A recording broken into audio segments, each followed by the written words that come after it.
ક્યારે વિચાર્યું છે કે આખી દુનિયા જીતી લીધા પછી પણ જો એ સમાચાર સંભળાવવા માટે ફોન લિસ્ટમાં એક પણ એવું નામ ન હોય જે પોતાનું લાગે, તો એ જીતની કિંમત શું? આપણે સફળતા પાછળ એટલા દોડીએ છીએ કે છેલ્લે શિખર પર એકલા રહી જઈએ છીએ. નિષ્ફળતામાં તો કદાચ લોકો ખભા ઉપર હાથ મૂકવા મળી જશે, પણ તમારી સફળતામાં જેની આંખો હરખથી છલકાઈ જાય ને, એવા માણસનું હોવું એ જિંદગીની સૌથી મોટી કમાણી છે. લેટિન અમેરિકાના એક દેશનો વિડીયો હાલ બહુ વાયરલ થયો છે. એક બાળક પોતાની માતાની કબર પાસે જાય છે અને પોતાની સ્કૂલ બેગમાંથી પોતાનું પ્રોગ્રેસ કાર્ડ કાઢીને તેને બતાવે છે.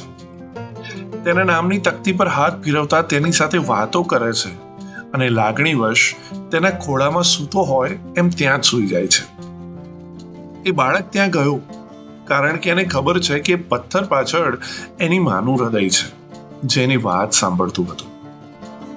આપણને કોઈ એવું જોઈએ છે જેની સામે આપણે હળવા થઈ શકીએ, જે આપણને જજ થવાનો ડર ન હોય.